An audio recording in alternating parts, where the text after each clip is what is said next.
पुष्कर नारायण सिंह जी, आज बामेश्वर मुखिया का नावा शहादत दिवस मनाया जा रहा है और उनके कातिल बेलगाम सड़कों पे घूम रहे हैं। बिहार सरकार के द्वारा अभी तक उनके अपराधी को जेल के पीछे नहीं रखा गया। इस पर आप क्या कहेंगे? देखिए, आज ही के दिन वह क्रूर दिन जब हमारे ब्रह्मर्षि कुल शिरोमणि परमेश्वर मुखिया जी को मौत के घाट उतार दिया गया। और यह जो हत्याकांड है,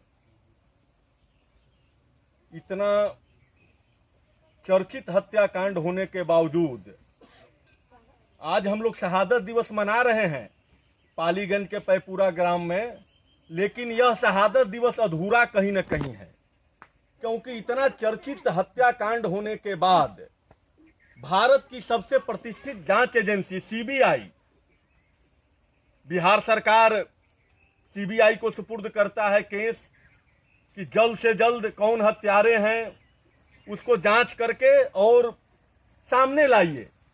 हम लोगों का आस जगा था कि कम से कम हमारे समाज के जो पुरोधर थे, जब शासन और प्रशासन दोनों लाचार हो चुकी थी, सारी व्यवस्थाएं चौपट हो चुका था, महाजंगल राज था, एक खास जाति के जमीन पर कब्जा किया जा रहा था, उनके दरवाजे पर खड़े ट्रैक्टर में आग लगा दिए जा रहे थे और कोई शासन और प्रशासन, तमाम राजनीतिक पार्टियां थी, उस समय भी यही पार्टियां थी, तमाम प्रशासन के लोग थे, लेकिन किसी ने एक शब्द बोलने से परहेज करते थे, लोग डरते थे। उस समय हमारी जाति के लिए आवाज उठाने का काम, हमारी माता और बहनों का प्रतिष्ठा बचाने का काम, हमारी जमीन को रक्षित करने का काम अगर किसी ने किया तो अमर शहीद परमेश्वर मुखिया जी ने किया। लेकिन पुष्कर नारायण सिंह जी, अभी बामेश्वर जी का शहादत दिवस से पहले सेनारी हत्याकांड के जो आरोपी थे उसको बाइज्जत बरी कर दिया गया। इस पे आप क्या कहेंगे? इस हाई कोर्ट के फैसले से पूरा समाज आहत हुआ है। जब हाई कोर्ट का फैसला आया कि सेनारी नरसंहार के सारे आरोपी को बाइज्जत बरी किया जाता है, इसका मतलब कि कोर्ट और जज साहब यह मानने के लिए तैयार ही नहीं है कि सेनारी में 34 बेकसूर ब्रह्मर्षि समाज के युवाओं को जो उनको खड़ा कर करके बाप के सामने बेटा का गर्दन काटा गया, बेटा के सामने बाप का गर्दन काटा गया, और तब के जब AK-47 हथियार शायद भारतीय सेना के पास हुआ करता था, वैसे ऑटोमेटिक हथियार से गर्दन और पेट काटने के बाद उनको भूंज दिया गया। उस समय वहां के पटना हाई कोर्ट में एक जज भी हुआ करते थे, सेनारी के उनका घर था, और हत्याकांड के बाद जब वो सेनारी आए थे तो तत्काल वो भयावह स्थिति देख करके वो बेचारे पद्मनारायण जी का वहीं पर हार्ट अटैक होकर मर गया।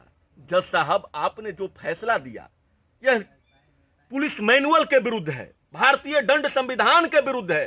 कौन सा आपने उसमें सत्यता देखा जो आप कहते हैं कि ये लोग हत्याकांड में शामिल नहीं थे? कौन हत्याकांड में शामिल थे? क्या सेनारी नरसंहार नहीं हुआ था? आप याद करिए, जब सेनारी नरसंहार ही बिहार में राष्ट्रपति शासन लगाने का काम किया था, उस समय इतना जघन्य हत्या शायद ही हुआ होगा।